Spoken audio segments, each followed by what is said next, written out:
Today, my friend, I want to show you the best photos that I captured last year. And I want to tell you the stories behind them, why I like them, what might I do differently to make them better, and also tell you a little bit about the gear that I used to capture them. Anyway, it's really cold outside. It's a beautiful day up here in northern Sweden. So let's go jump on the snowmobile and go to a nice place, okay?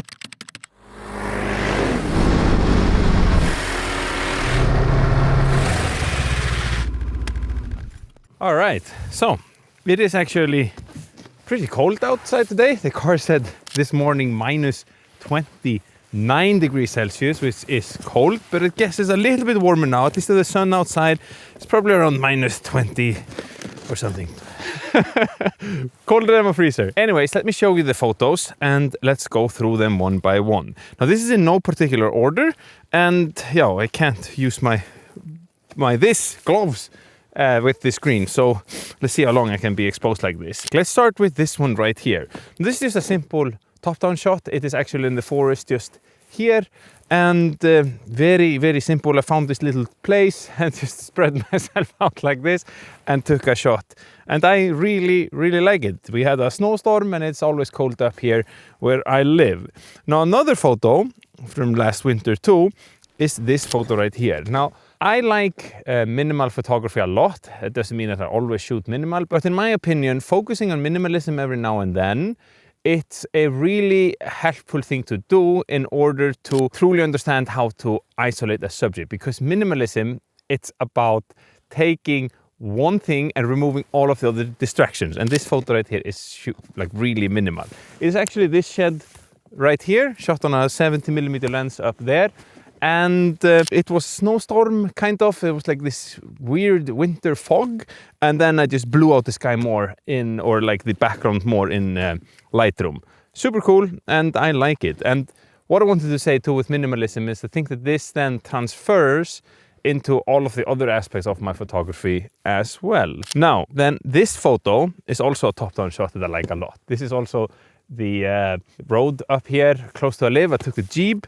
And it was close to, it was like blue hour as you can see, but it was close to dark. And I just like this frame, very simple, very clean, and yeah, I think it's pretty adventurous. I put the highlights on the car, so it's just blasting there in the front. And yeah, overall I'm pretty pleased with this photo. Now in May last year, me and my family, we packed out then 2 kids, and my wife was pregnant at the time with our third one.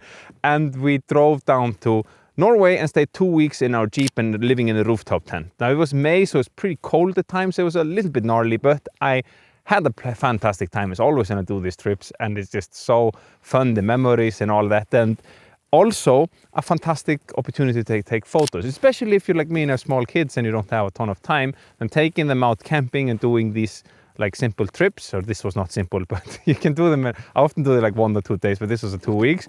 I'm able to get a lot of cool shots. And 2 of my favorite photos from that trip was these 2 right here. Now this is shot on the same lake, kind of the same time. There's just 10-15 minutes apart. But for example, this one, I really like how all of the lines in the photo, they line up to that specific boat that is there in the middle. Everything just pointed to the slopes of the mountains, and then the reflection to the slopes too. Boom. Now the story behind this is that my lady was driving, and I spot through the window a guy that is about to push a yellow boat out on the lake. And I was just like, babe, you need to find a place to stop. This is going to be a good photo. And luckily the kids weren't sleeping, because when they sleep in the car, then you need to drive. You who have kids, you understand what I'm saying here. But luckily they were in a good mood. We even bought ice cream for them there. We found a little place to stop. It was like a camping. We were very, very lucky. And then I ran out and just started to take a ton of photos, and I came up with this little composition, and I think it's really nice. And then this one was the same spot, same boat, I think even, and I'm just really happy here too. I really like the edit I did here. It is like this little nostalgic vibe, and the light is just great. And I like the straws also in the foreground as well.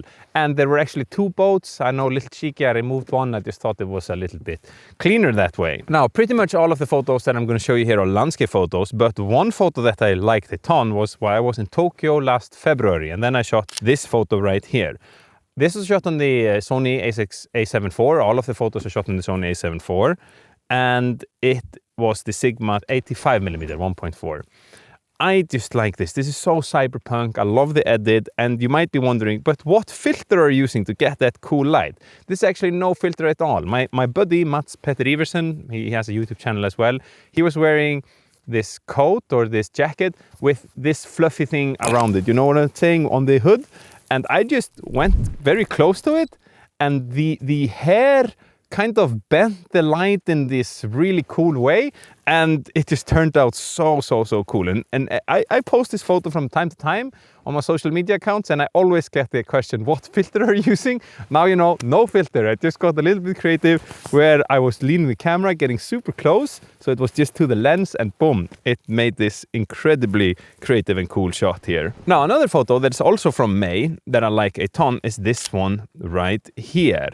Now, this photo is shot in Sweden. Now, Sweden is a place that I think, how can I say this? It's really pretty. Obviously, you can see it's nice, but it's not this in-your-face, aggressive landscape like you get in Iceland or Norway or even Faroe Islands, which it's pretty simple to get sick photos. Sweden is much more subtle, it's much more wide and open, and I think it's a little bit harder often to get like superb photos because of that. It's not like the mountain, I have a big mountain there, but it's so big. Like, how can I frame it somehow? And it's always so far away. But with it being said too, I think Sweden has a ton of potential because there aren't, like all of the photographers are in Norway, they are, my hands are getting freaking cold, but they are in Norway, they are in you know, Iceland and all that places. But this photo, we were on a short hike. This is on the east coast. There's a place on the east coast really nice, and I just love the light here, and I love the little houses. It's really inviting. I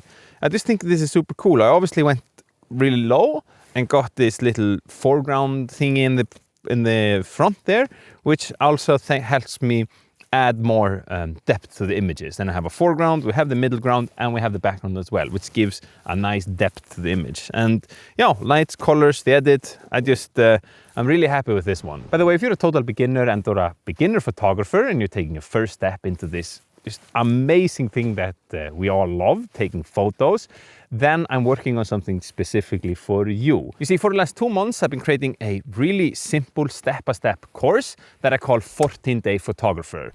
The idea is that in just 14 days, you will know not only your way around your camera, all the basics and just how a camera works, as well as composition basics and lighting basics and all that, but you will also go on a short 14-day journey with one simple task a day. One video unlocks that gives you a clear task that builds on top of each other, which by the end of it will also have taught you how to take photos that are intentional and something that you're proud of. If you're interested, it's going live in like 1 or 2 weeks, and you can jump on the waitlist down below. It gives you some cool perks, and also you will be the first to know as well. Anyway, moving back to another photo, then this photo right here is something that I like a lot. This is from Kerlingafjöll. It's a famous spot in Iceland. You've probably seen many photos that look something like this here, but this one I like a little bit more. I haven't seen this composition before. And that is another thing that I like a lot about finding my own composition. Of course, I mimic still, and that is something, a phase that I feel a lot of photographers go through. And one thing that I think is a little bit boring about Iceland in general, although it's an amazing place for photographers, then there is a lot of people see frames on Instagram and then they go and take exactly the same frame.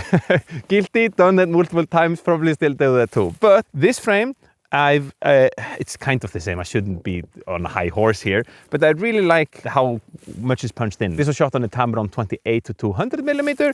I can't remember exactly what focal length, but it's somewhere there on the higher end of the spectrum. And I just really like the colors there. I really like that the snow gives a lot of negative space there, and it's just a nice photo in general. Then on the same trip, I took this photo right here. Now this is a top-down shot, and this is me and my dad. My dad is driving, and I saw this river, and this is not super edited, the color of this river. It is really super milky blue, really special. It comes from the glacier, and there's something about the trace elements, is that even the right English, but in the ground that gives this beautiful color. Maybe you're a geologist and you go like, bro, this is what happens, but this is how I've understood it. But I did this top-down shot, and it's just a nice little X composition there. I really like how the road comes in, and then this beautiful color of the water, and then the car there in the middle. I like this composition a ton. And another photo that I cherish a lot from last year is this photo right here. I'm not sure if this is my favorite, but I really, really like it. Now, this I was driving with my friend Bjarni, and I noticed this composition. And the thing is, what you're seeing there is not clouds, or there's clouds of course above, but the smoke there, that is from a geothermal energy plant. So there's a geothermal energy plant there, and it's just blowing a ton and ton and ton of steam. And it was quite windy, so it's just blowing there. Now, to get the lighthouse to be shown like this, it took quite a lot of waiting. I think we waited for like half an hour, and I was just like, every time it showed, I took some photos, and on top of that it was super cloudy, so I was always waiting for the sun to peek through for just a moment to shine light on the lighthouse. Now that didn't happen, and that is also a thing that I was thinking about a lot last year, was just light in general. And if you see a nice composition, a lot of like photography is just about waiting. You find a nice location and then you wait for the light to hit. If it's cloudy, you might wait until you get a little like breakthrough in the clouds, and then that shines on your subject. And that might just be 1 minute out of the hour, 2 or 3 that you're there, that you get the perfect conditions. But that is what separates the fantastic photos from your like mediocre photos. And most of my photos last year, they're mediocre, pretty decent. I like them a lot, but these are the ones that I like mostly. Anyway, the light didn't show, but I did a little cheeky fake. I've broken down a video here on YouTube how I manipulated the light there using Lightroom, and yeah, this I think is so cool. I noticed that some people have thought that this is like, is this a rocket that is going up? But no, it's just the light here, or the lighthouse. Now, next up is a photo of the tree that is just over, can you see it? It is there somewhere. Now, I live in this valley that you can see around me here in northern Sweden, and during autumn we often get a lot of fog, like really, really, really fog, and it gets so moody. Now, this was shot in late autumn, and one morning I woke up and you couldn't see anything. It was just so foggy. So I went down and took a few photos of the tree, and I wanted to try to get super low and see if I could like use the grass there to create a little arch and a frame to really, the frame within a frame of this tree right there. And it worked to my surprise. And when I got back home, I saw this and I was like, dang, this looks super, super, super cool. It's creative, it's nice, the edit is nice too. And because of the fog, you can't see like there are tons of houses, or tons. I live pretty rural, but there are 2 houses behind there, and you couldn't see them because of the fog, which I thought was super nice, because else it would just make more cluttery things in the photos. And that is another thing with photography that I think a lot of beginners miss, is that more isn't always better. I think the art becomes trying to simplify the photos, so it's really obvious to the viewers what they are looking at.